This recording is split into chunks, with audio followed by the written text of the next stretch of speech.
The Marine in the turret looks down and sees bone.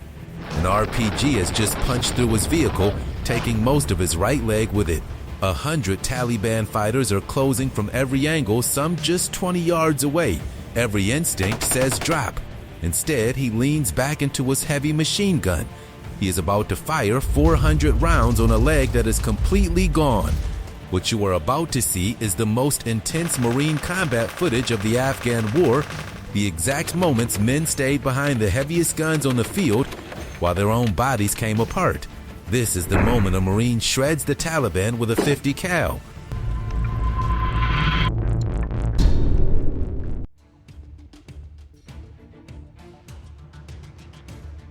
But before a single round was fired on that bloody morning in Shiwan, the deadly legacy of the 50 cal was forged 300 kilometers away by a Marine who was told no twice and went in anyway.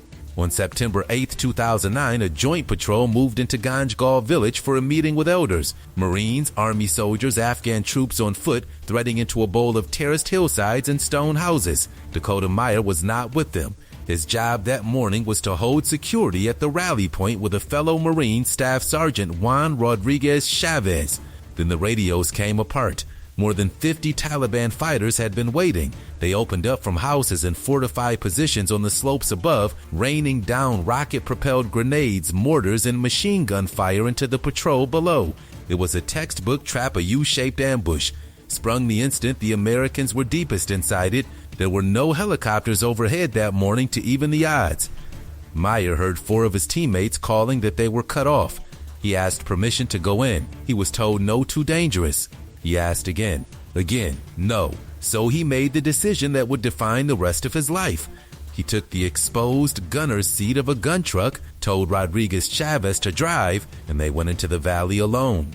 What happened over the next several hours, the official Medal of Honor citation lays out in plain language, disregarding fire concentrated on their single vehicle. Meyer killed enemy fighters with the mounted guns in his rifle, some at near point-blank range, as they made trip after trip into the ambush. When the first truck's weapon jammed, they fell back, swapped into an armored Humvee mounting a .50 caliber heavy machine gun, and went straight back in. That .50 cal is the gun in the title of this video. In Meyer's hands, it became a battering ram. He used it to break up enemy positions, to cover wounded men crawling for safety, to clear a path for the trucks behind him. Marines and Afghan soldiers who could still move grabbed onto anything they could reach and were dragged out of the kill zone behind his fire. 5 times he went in, 4 times mounted, the 5th time on foot. That last trip was for 4 men who had stopped answering the radio. First Lieutenant Michael Johnson, Staff Sergeant Aaron Kennefick, Gunnery Sergeant Edwin Johnson Jr. Navy Corpsman James Layton. Meyer dismounted under fire and went looking for them on foot. He found them in a trench. All 4 were already gone, their weapons and gear stripped by the enemy. Meyer stayed anyway, fighting off insurgents trying to drag the away until he could get his brothers out. By the time the battle burned down, Dakota Meyer was credited with helping save 36 men. He had taken shrapnel. He had been told no twice and gone in anyway. 2 years later, in September 2011, President Obama placed the Medal of Honor around his neck, the youngest living recipient in decades, and the first living Marine to earn it since Vietnam. And here is the part that tells you exactly who he is. Meyer has said openly that he hates the medal, that the only thing the country needed to take from that day was that 4 good men died as heroes. In his own words, it isn't about him. If anything comes out of it, it's for those guys. That is the standard the .50 caliber gets handed to in the Marine Corps. One man exposed in a turret, deciding the math of an entire battle by himself. But Meyer proved something dangerous too. He proved a turret gun could swing a whole firefight, which means the turret is also the one seat every enemy gun on the field is trying to hit. A year before Ganjgal, in a different province, another Marine found that out the hard way. The village of Shiwan was a Taliban stronghold, a staging base they used to launch attacks across western Afghanistan. On July 21, 2008, a mounted patrol from 2nd Platoon Golf Company, 2nd Battalion, 7th Marines rolled into it. In the lead vehicle, Standing in the turret of an MRAP behind a machine gun was a 21-year-old Lance Corporal named Brady Gustafson. His friends called him Goose. As the convoy pushed in, the Marines noticed the streets emptying, civilians melting away from the road. Every man who has fought this war knows what that means. Seconds later, an estimated 100 Taliban fighters triggered the ambush from multiple angles at once, RPGs and machine gun fire from every direction. An RPG punched straight through the hole of Gustafson's MRAP and detonated inside it. The blast tore up through the open turret, it knocked his driver unconscious, and it took most of his right leg. He looked down. In his own words, a lot of his right leg wasn't there. He could see muscle and bone, and he was bleeding hard. His boot was still attached by the calf muscle and almost nothing else. This is the moment that defines him, because what Gustafson did next was nothing. He did not get out of the turret. There were Marines pinned in the vehicles behind him, and the only thing keeping the enemy's heads down was the gun under his hands. So he stayed on it. A Marine inside the truck ripped a tourniquet off his own gear and cinched it around what was left of the leg. Wound stanched, Gustafson kept firing emptying belt after heavy belt into the enemy positions, some as close as 20 meters, pausing between bursts so the barrel wouldn't melt. He reloaded the 17-pound ammunition belts at least twice. By the end, he had put more than 400 rounds downrange on one leg. Then the vehicle behind him took a hit and caught fire, trapping the Marines inside. Gustafson, bleeding out, still in the turret, shouted his groggy driver awake and ordered him to push the burning truck out of the zone with their own MRAP. One of the men trapped in that burning vehicle was his platoon commander, First Lieutenant Andrew Bone. Bone lived.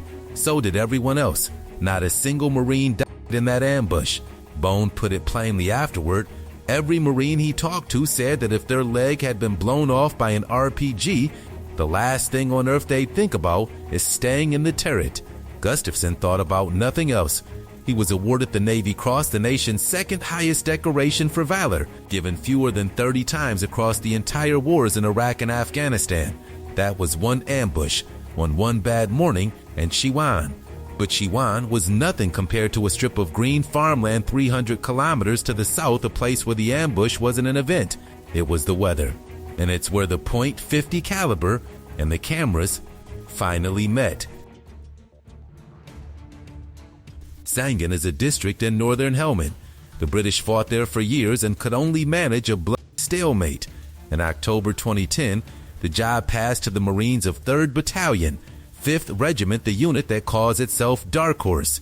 What happened to them there is almost hard to say out loud.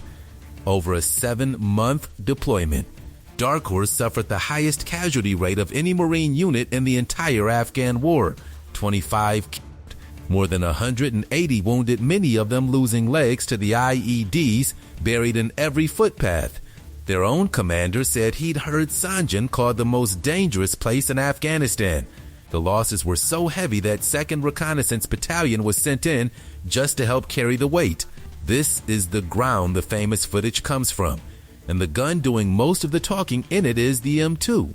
You need to understand this weapon, because it is the actual gun in the title. The M2 Browning Marines call it the Madus, is a .50 caliber heavy machine gun that has been in American service since the early 1930s. A sniper's Barrett and this belt-fed monster bolted to the top of a Humvee fire the exact same cartridge, the .50 BMG, a round longer than your hand.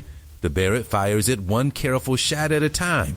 The M2 fires it at roughly 500 rounds a minute in long ripping bursts out past a mile. When that round hits a man, it does not make a hole. It does what bombs do.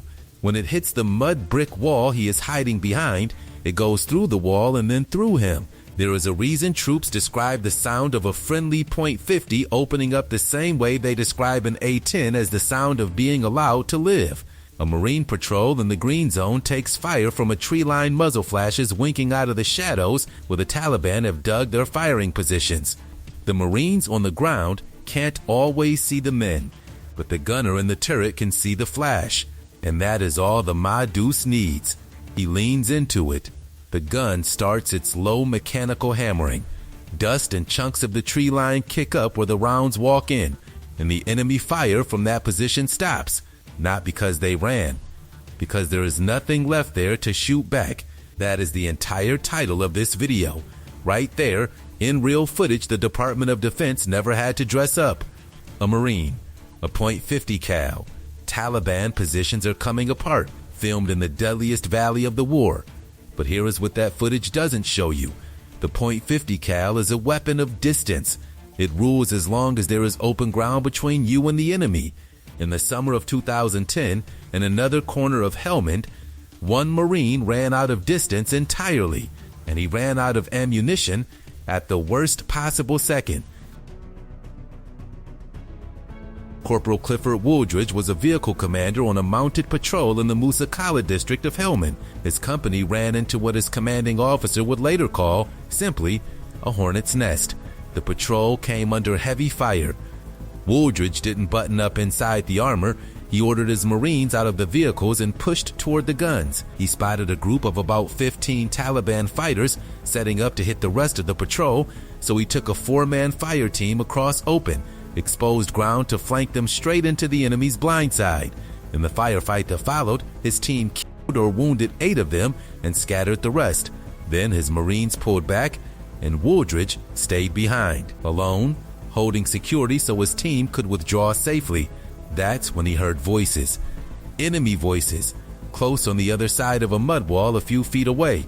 Wooldridge didn't wait. He came around the corner of that wall and walked straight into 2 Taliban fighters at point-blank range. He killed both instantly with his M249, a belt-fed squad automatic weapon. He ducked back to reload, and before he could finish, he saw it, the barrel of an enemy machine gun snaking around the corner toward him. Another fighter right there an arm's length away. His own weapon was empty, so Wooldridge dropped it. He grabbed the barrel of the enemy's machine gun with his bare hands and yanked hauling the startled fighter around the corner by his own weapon, and the 2 of them went to the ground in a brawl. In the middle of that fight, the Taliban fighter reached for a grenade clipped to Wooldridge's own flak jacket. He was trying to pull the pin. He was trying to kill them both. Wooldridge overpowered him, tore the man's machine gun out of his hands, and beat him to death with it. When it was over, he walked back to his platoon and told his commander, almost in disbelief, "I think I just killed a guy with my hands." For that, the flanking assault, the point-blank kill, in a fight to the death against an enemy reaching for a live grenade, Corporal Clifford Wooldridge received the Navy Cross. A Secretary of Defense once pointed out that modern enemies usually fight from a distance, that there is far less hand-to-hand combat than in the wars of the past. Wooldridge is the exception that proves it. He is one of the very few men of his generation who killed the enemy of the United States within arm's reach with the enemy's own weapon, and lived to describe it in 5 flat words. He kept that fight a secret from his own mother for 2 years. She had to learn what her son did from his brother. Wooldridge walked away from his fight. He got to go home and not talk about it. The last Marine in this video ran into a 5-hour firefight that wasn't even his to win, and the bravest thing he did all day, he did with his bare hands and his own body for a man who had just been shot in the head. Gunnery Sergeant Richard Gibson wasn't even leading Marines that day. He was an embedded advisor attached to a battalion of Georgian soldiers, running a joint patrol alongside Afghan army troops, Afghan police, and a small handful of Americans through a village in Helmand called Mazar-Abad Janubi. His coalition force spoke 3 different languages. The intel said it was a bad area. They expected, at worst, some heroic fire. What they walked into was a 5-hour battle. It started early. Around an alley the locals warned was seeded with IEDs. As the bomb techs worked, the enemy opened up rounds, landing within a foot of exposed Marines. And it didn't let up. Wave after wave. For hours, the patrol fought through one ambush after another as it tried to extract. And through all of it, Gibson refused to stay behind cover. The official citation describes a man who left protected positions and crossed open. Fire swept ground over and over again to lay down suppressing fire, to steady the men around him, and to physically direct an entire multinational force in the middle of a gunfight in 3 languages under machine gun fire. At some point in that battle, a Marine was shot in the head by an enemy sniper. He went down in the open, fully exposed, with enemy machine gun fire sweeping the ground around him. Gibson went and got him.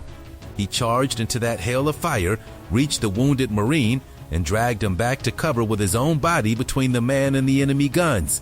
Then he and a Navy corpsman named Andrew Owensby went to work right there in the dirt. The Marine's wounds were so severe he couldn't breathe.